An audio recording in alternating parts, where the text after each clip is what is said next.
ഹരേ കൃഷ്ണ.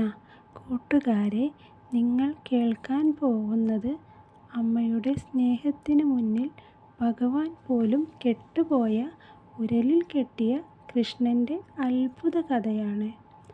ഗോകുലത്തിൽ നന്ദരാജാവിൻ്റെ വീട്ടിൽ കുട്ടി കൃഷ്ണൻ വളർന്നു വരികയാണ്. പക്ഷേ ആ കുഞ്ഞ് കുറുമ്പിന് ഒരു കുറവുമില്ല.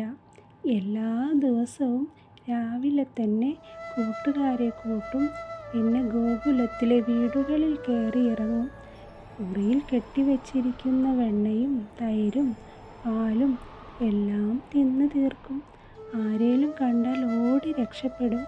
ഇത് കേട്ട് യശോദാദേവിക്ക് സങ്കടവും ദേഷ്യവും ഒരുപോലെ വന്നു.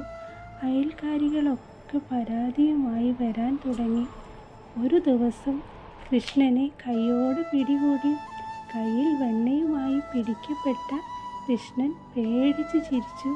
ഇനി നിന്നെ കെട്ടിയിട്ടിട്ട് തന്നെ പഠിപ്പിക്കണമെന്ന് പറഞ്ഞ് യശോദ കയറെടുത്തു.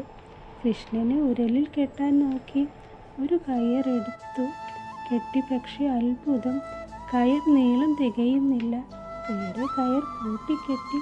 വീണ്ടും നീളം കുറവ്. ഗോകുലത്തിലുള്ള എല്ലാ കയറും കൊണ്ടുവന്ന് കൂട്ടിക്കെട്ടി. എങ്കിലും കെട്ടാൻ പറ്റുന്നില്ല. എത്ര കെട്ടിയിട്ടും നീളം തികയുന്നില്ല. കുറവ് തന്നെ. യശോദ തളർന്നുയർത്തു.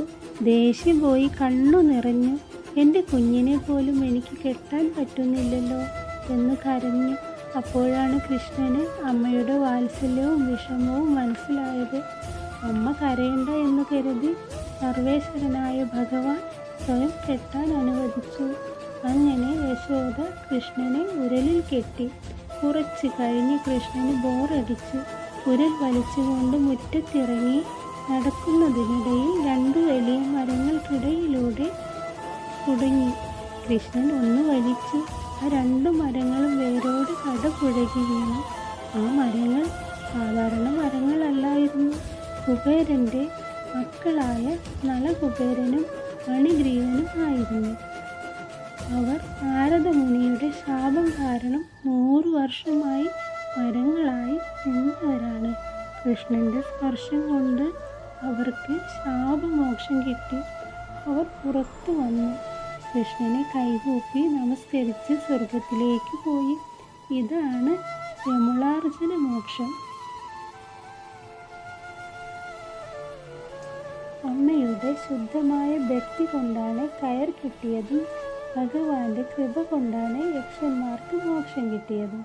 അതുകൊണ്ടാണ് ഭഗവാന് ദാമോദരൻ എന്ന പേര് വന്നത്.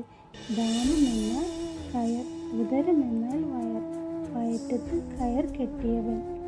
ഹരേ കൃഷ്ണ. നാളെ നമ്മൾ കേൾക്കാൻ പോകുന്നത് വെണ്ണക്കള്ളൻ കൃഷ്ണൻ കഥയാണ്. ഈ കഥ ഇഷ്ടമായ ലൈക്ക് ചെയ്യാനും ഇതുപോലുള്ള കൂടുതൽ കഥകൾക്ക് ചാനൽ സബ്സ്ക്രൈബ് ചെയ്യാനും മറക്കല്ലേ. ഹരേ കൃഷ്ണ. ശുഭരാത്രി.